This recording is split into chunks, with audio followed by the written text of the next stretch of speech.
From Florence, Italy, the city of inspiration for sculptors in ages past and for centuries to come, you're listening to The Sculptor's Funeral. Good day to you all, and welcome once again to another episode of The Sculptor's Funeral. I am your host, Jason Arkles, a sculptor living and working in beautiful Florence, Italy, where all the great sculptors are dead, and I don't feel so well myself. So, the last few art history episodes have dealt with the rise of the great Gian Lorenzo Bernini in Rome, whose personal style instituted what became known as Baroque sculpture. We know that the Roman Baroque style was imitated widely, and the style more or less dominated European sculpture throughout the 17th and 18th centuries. And if you're a regular listener of the podcast, you know that before Bernini, the Mannerist style of John Bologna, working mostly out of Florence, dominated European sculpture until Bernini came along. Italy, Italy, Italy. All the great sculptors seem to come from Italy. But we, in the 21st century, also know that the nation of France came to artistic dominance at some point in the late 18th or early 19th century. And so much of what we associate with the figurative tradition of sculpture comes from France. The Ecole Des Beaux-Arts, for example, the monolithic training grounds in Paris which drew countless thousands to come and study, and which produced an endless list of original and competent sculptors.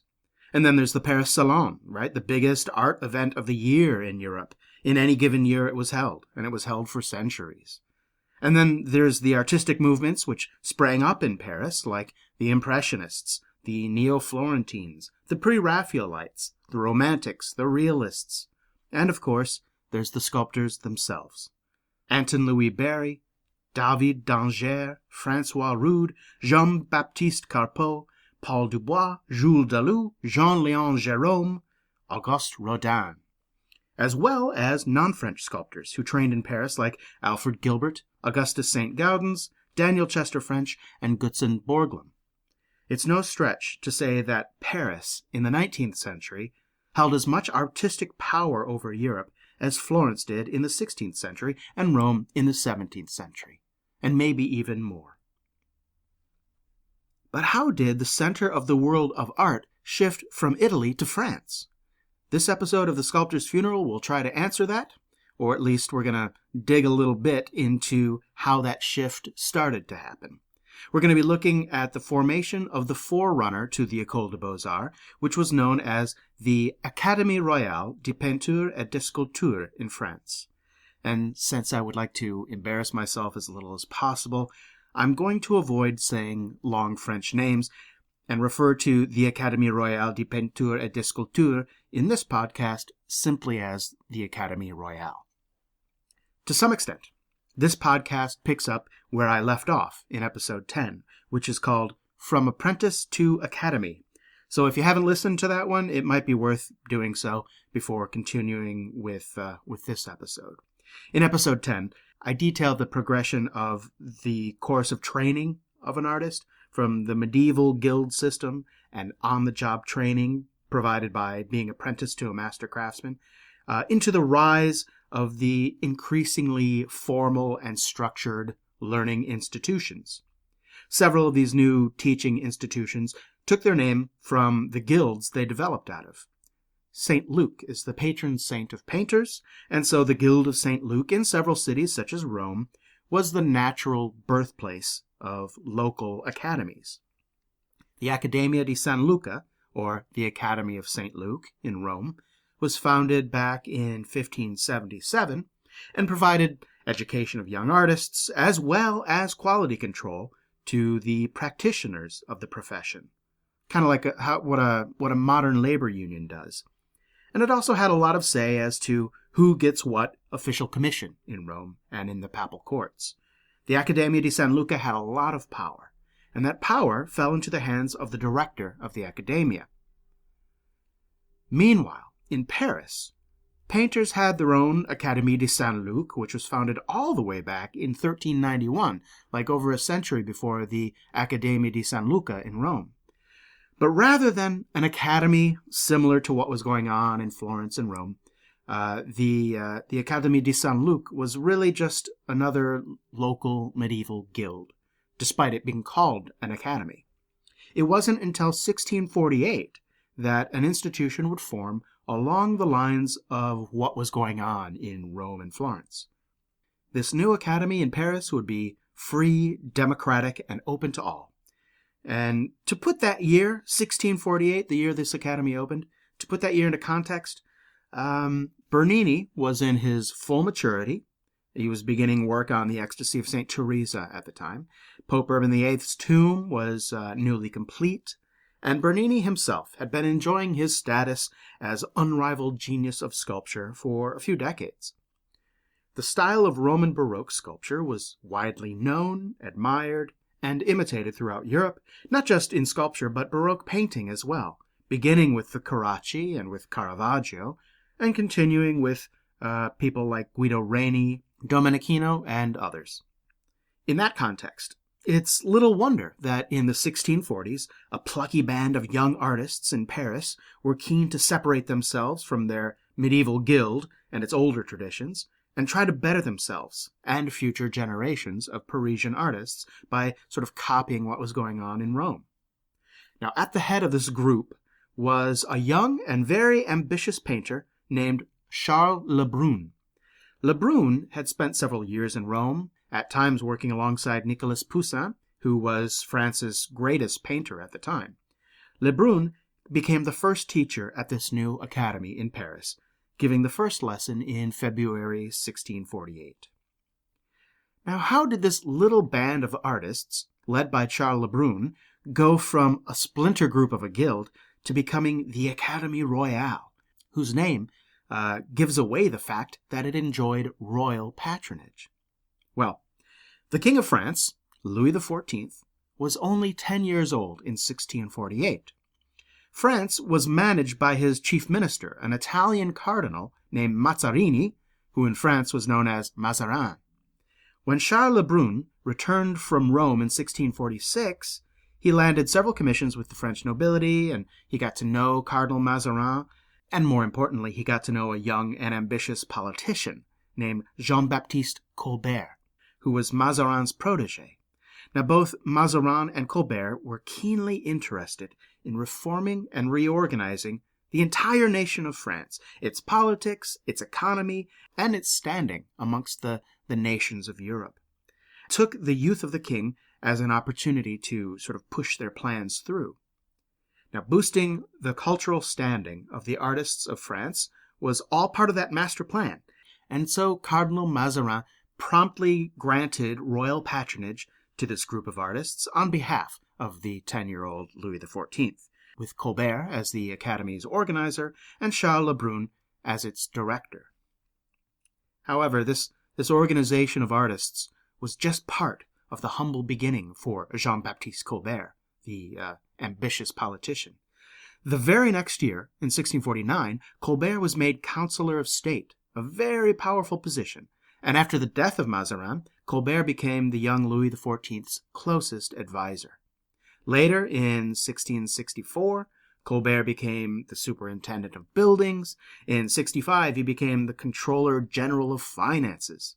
In 69, he became the Secretary of State of the Navy. He also gained appointments as Minister of Commerce, Minister of the Colonies, and Minister of the Palace. His reach and influence spread through most branches of government during his political career, which enabled Colbert, over the next few decades, to, among many other things, put into motion a system of state-sponsored arts education that would make even the Accademia di San Luca, governed by the papacy in Rome, seem second class. It's important to pause here and take note of why someone like Colbert rose to power during the reign of Louis XIV, and what Colbert's direction of the Académie Royale de Peinture et de Sculpture meant. If you had to sum up Jean-Baptiste Colbert's life in a sentence, you might say that Colbert spent his life in the service of the glory of France. He was a tireless worker, and he devoted himself to grand schemes and big-picture projects that had the cumulative effect of thrusting the nation of France into preeminence in the following century. Governmental reform, economic reform, tax reform, treaties with friends and enemies alike. He boosted manufacturing and commerce. He sought trade deals and enacted tariffs and created ambitious public works projects. And the reason he was able to accomplish so much was that he acted on the authority of King Louis XIV, who was not just a king in France. He was an absolute monarch whose reign and powers were bestowed upon him by divine right, by God himself. Colbert was effectively 2 degrees away from God. So, when it came to painting and drawing and the education of artists, Colbert saw that the arts had one useful purpose: to serve the king and the nation of France. And it was thus decreed. If you were a student at the academy, it meant that you were working in the official style. You were learning official taste, and your success in your artistic career depended on how obedient you were to this taste and style. It is no exaggeration to say that this was art directed by dictatorship. At first, official French taste wasn't much different than what everyone seemed to be doing anyway in sculpture, which was copying Bernini and the styles of the Roman Baroque. But Rome had made Gian Lorenzo Bernini. The statues of the Greeks and the Romans, they were Bernini's youthful influences. Therefore, if there was to be a French sculptor to rival Bernini, he must study as Bernini studied, and that meant living, working, and learning in Rome. So, about 15 years after the Académie Royale was instituted, students were now pitted against each other in a difficult competition to determine who, out of the student body, most competently emulated the goals of the Academy. The lucky painters and sculptors who won the competition were given a stipend and were sent to live in Rome, where they would benefit from studying the classics firsthand. The first Rome Prize, or Prix de Rome, was awarded in 1663.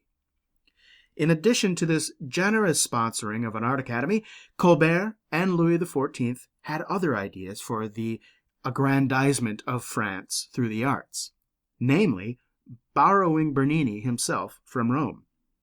The aging but still active Gian Lorenzo Bernini was invited to Rome in 1665 to pursue several projects, such as designing a facade for the Louvre, which eventually came to nothing, but also sculpting a portrait bust and an equestrian statue of Louis XIV.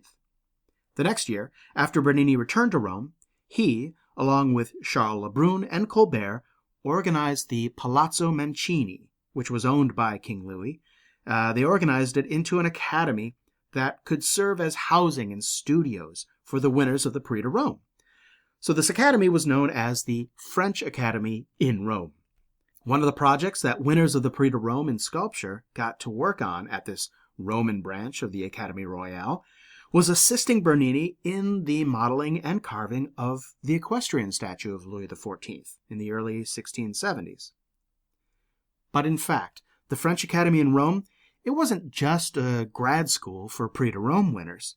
It taught other students as well, French, Italian, and other foreigners, because France had a real need for good sculptors working in the popular taste. Louis XIV was at the beginning of a huge building scheme on the outskirts of Paris in a little village called Versailles.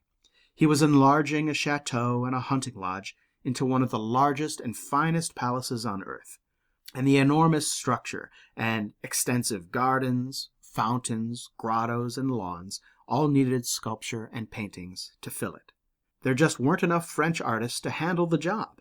And just as importantly, the sculpture and painting destined to populate the palace at Versailles must reflect not merely the best taste, but the best French taste.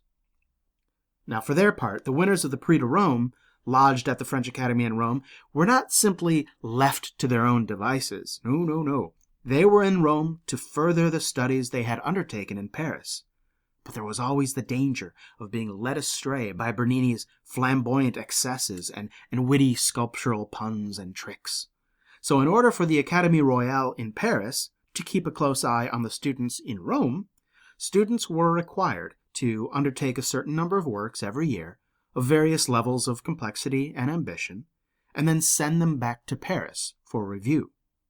Now, whether or not a student was allowed to stay in Rome for the next year would depend on how closely they were adhering to what was expected of them. These works sent back to Paris were known as Envoys.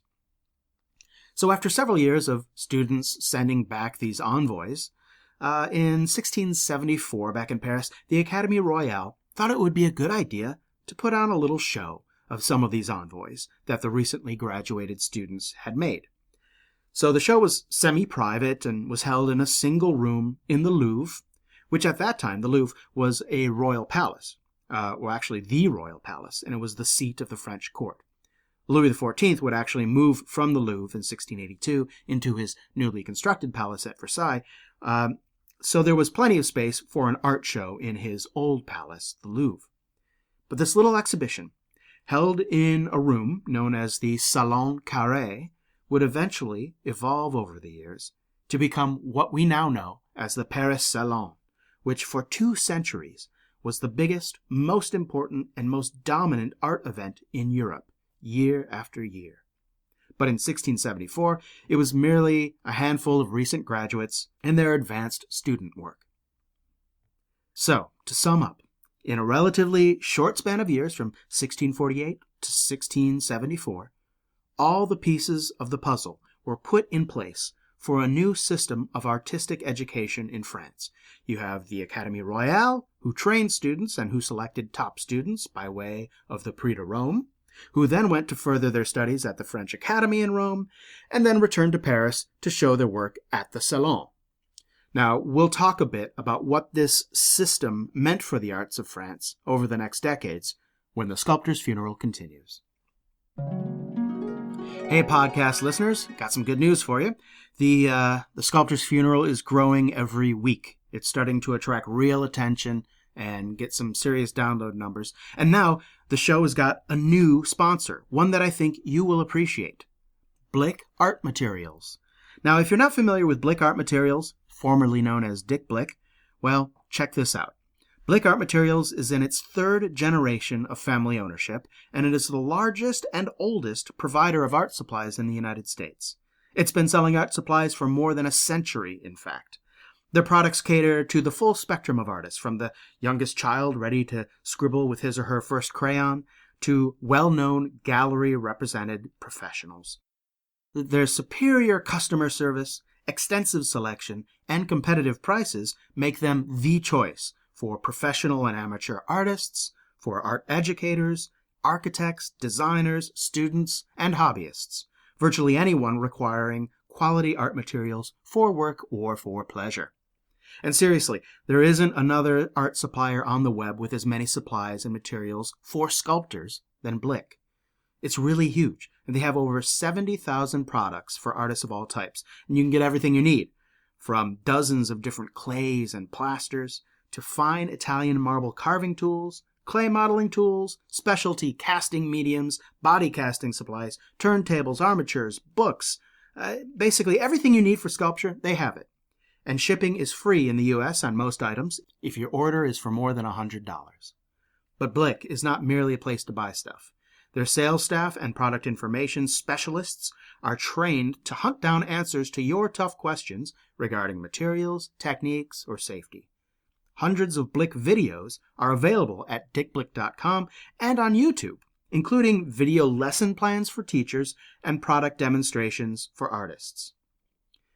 Now, I mentioned a while back that when I started working with sponsors, I mentioned this, probably 10 episodes ago, that when I started working with sponsors, I wasn't just going to spin a bunch of ads at you to make a buck. That's not why I'm hosting this podcast. I already have a job. But having affiliate sponsors like Blick will help me to make the podcast better, because it helps me to pay for better recording equipment or resource materials, things like art books, which are not cheap. And I also want to do some location podcast interviews down the road. All this, plus the server hosting and website, it costs a little bit of money. And here is where you can do your part to support the podcast. All you need to do is this. The next time you shop at Blick Art Materials, go to my podcast website. Go to thesculptorsfuneral.com and click on the banner link that you will see there, and it'll take you right to the Blick site where you can buy whatever you need. It's that simple. You might be wondering how all this works. Well, you see, Blick Art Supplies is what's called an affiliate sponsor. And that means they are actually not paying me to promote their website right now. They don't pay me at all for this. The Sculptor's Funeral gets paid only when people click on the link at the Sculptor's Funeral website to then enter and shop at the Blick website. A percentage of what you spend at Blick goes directly to support the podcast. It doesn't cost you anything, but it's a huge help to the podcast. So if you're going to buy that armature wire or plastilina anyway, do it in a way that supports the only podcast out there devoted to the global community of figurative sculptors. Go to thesculptorsfuneral.com, click on Blick, and support the show. And thanks. Okay, so we're back. Now, before the break, I rattled off the various components of the new system of art education under Louis XIV, the Academy, the Prix de Rome, the Salon. And before that, I mentioned that this system was put in place first and foremost to serve France and the king by promoting and disseminating the official taste. And this taste at first was tied to Bernini and the Baroque. But it did not stay that way for long.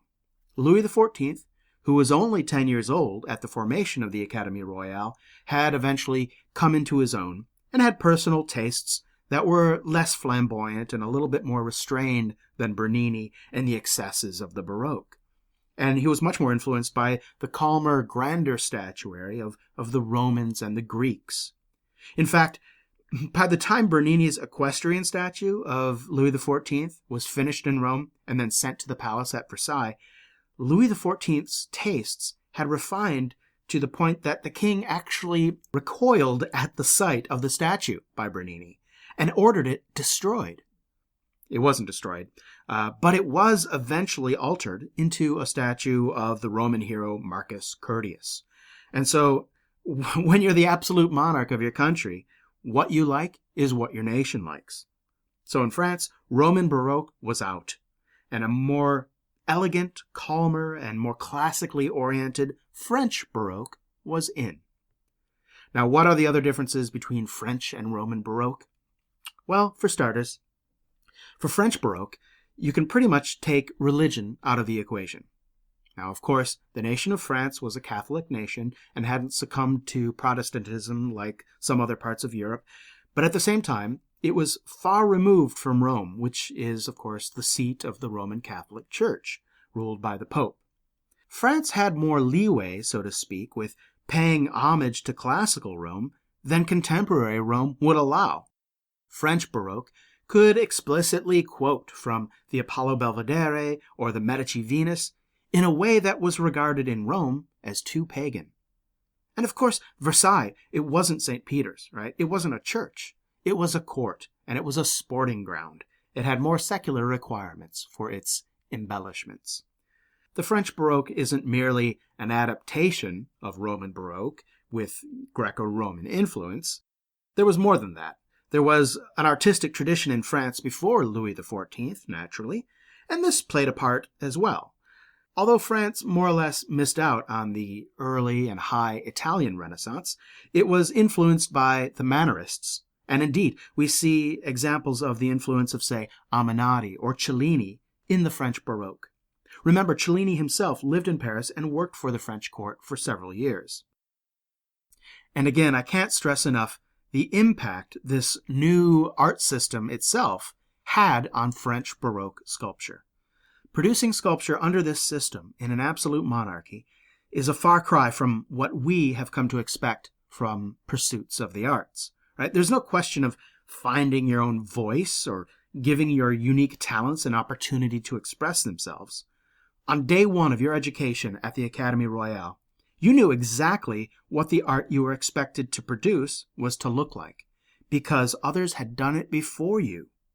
The most you could accomplish in terms of personal merit was a competent variation of the theme. Artistically speaking, the system was a closed loop. There was no room for creativity to flourish.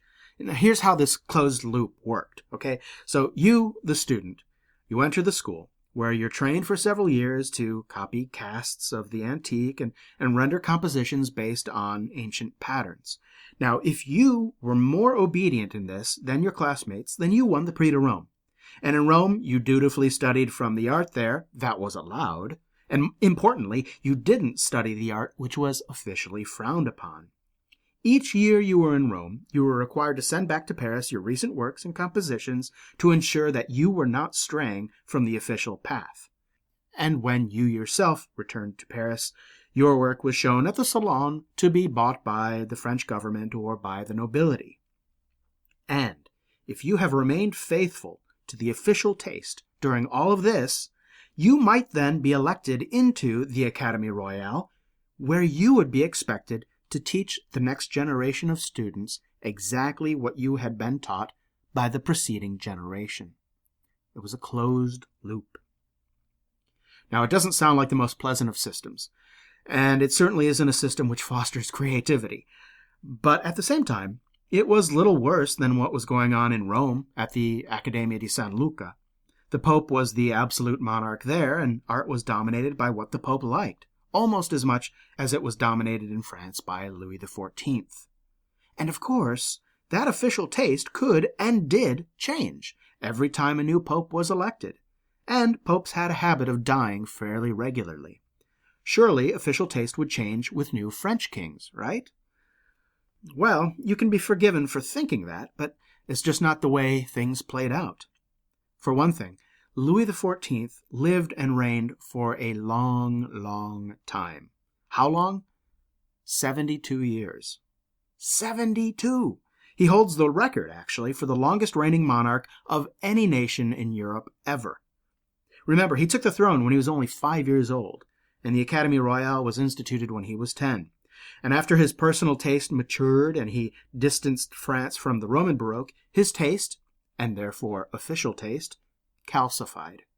Over the decades, official taste, this monolithic official taste, became almost an autonomous animal.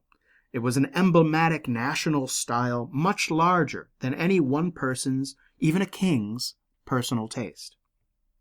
And when he finally died, when Louis XIV finally died in 1715, his grandson, Louis XV, took the throne, also at the age of 5 years old. And Louis XV reigned until 1774, a reign of 59 years. Now, during his hedonistic, excessive, and frivolous reign, the official French Baroque style kind of devolved into a refined, witty, decorative subset of late French Baroque known as the Rococo. So, between the two of them, Louis XIV and Louis XV, they presided over 131 years of French history. And all during this time, the closed-loop art system chugged right along, producing increasingly derivative and irrelevant decoration, which paraded as art. Only during the late 18th century, during the Enlightenment and the rise of neoclassicism, do we see a perceptible shift from official French Rococo style in France. And that is why we hear so little about brilliant, game-changing sculptors after Bernini in the mid-17th century and before Canova in the late 18th century. It's because brilliant, game-changing sculptors were not allowed to exist in France. It took a revolution in France, as well as a revolution in worldviews, to evolve French sculpture away from the pretty Rococo follies of the old regime and into the eras of neoclassicism and Romanticism. Well, so there you have it. Now, I'm not going to completely write off 131 years of art history just like that. I will highlight a few of the more notable sculptors who lived during that period in future podcasts. But if you like this episode, or any episode of The Sculptor's Funeral, don't forget to rate us on iTunes. You can go right to our Sculptor's Funeral page on iTunes and write a review and give us as many stars as you see fit. You can also do that on Stitcher or wherever you happen to subscribe, stream, or download the podcast. You can also like us on Facebook, and even join the group page for the Sculptor's Funeral on Facebook, and participate in discussions with sculptors from around the world, stay updated and informed in the world of sculpture, and you can even comment directly to me there. You can also write me at thesculptorsfuneral@gmail.com. Thanks again for listening, and have a wonderful week. I'll be back soon with more.